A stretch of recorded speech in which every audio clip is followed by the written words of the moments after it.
Friends నమస్కారం మీకు అందరికి ఓ గుడ్ న్యూస్. గుడ్ న్యూసా? ఏమదే?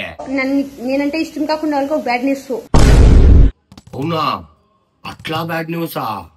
ఏమప్పా అంటే నేను ముందు యూట్యూబ్ ఛానల్ చేస్తా ఉంటుంది. అవునా? నాకు దాంట్లో 1000 జనాలు ఫాలోవర్స్ కూడా ఉండారు. కాబట్టి ఇంగ్లీష్ లో దెబ్బ బరలేస్తా ఉంటుంది. అది కాలేదు. స్టార్టింగ్ లా టెక్నాలజీ ಬಗ್ಗೆ చేస్తుంది. అది కాలేదు. ఆమెకు 2 నాలుగు రంగోలి పోస్తుంది. అది కాలేదు.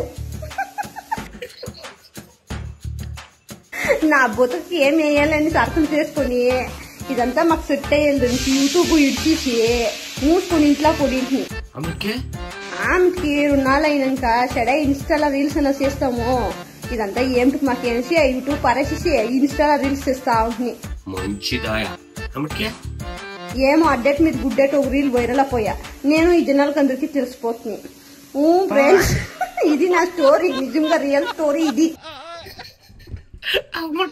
అయితే చాలా మంది ఇప్పుడు అడుగుతా ఉండరు యూట్యూబ్ ఛానల్ స్టార్ట్ చేయండి. నాకే అనిపించే యూట్యూబ్ స్టార్ట్ చేయొచ్చు, ఇది correct time YouTube channel start చేసుకుని పోయేకి అనేసి. అయితే కొత్త ఛానల్ పెడతానంటే నేను పెట్టేలే. నేను అంత మంచి క్యారెక్టర్ కాదు. కొత్తగా పెట్టి ఇంకొక 1000 జనాలు సబ్స్క్రైబర్స్ తెచ్చుకుని ఎంత మంచి బిడ్డ కాదు నేను. ఏం చేయాలనుకున్నావు? దానికి ఉండే ఛానల్ లోనే యాక్చువల్ గా ఉంది నాది ఛానల్. అదే ఛానల్ లోనే నేమ్ చేంజ్ చేసి తెలుగులో లాగ్స్ చేస్తాను. అవును, పేరేం పెట్టాలనుకున్నావు? ఆ ఛానల్ పేరు తెలుగు కర్ణాటక బిడ్డ అనేసి.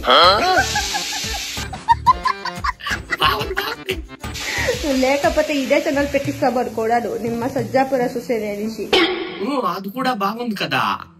అయితే యూట్యూబ్ ఛానల్ అంటే అందరికీ తెలియాలి కదా, దానికి ఇట్లా పెట్టుకుందాము తెలుగు కర్ణాటక బిడ్డ అనేసి అని అనుకుని ఉన్నాను. అవునవునవును, మీరు కామెంట్ చేయండి ఆ పేరు పెట్టాలనేసి. సజ్జాపుర సుసేన్ పెట్టాలనా లేకపోతే తెలుగు కర్ణాటక బిడ్డ అని పెట్టాలనా అని చెప్పేసి కామెంట్ బాక్స్ వేయండి. ఇవి 2 పేర్లు. నాకేమో ఈ సర్జాపుర సొసైనే బాగుంది అనిపిస్తుంది. ఎలాంటి నన్ను భరించేది మీరు కానీ దానికి మిమ్మల్ని అడుగుతున్నాను.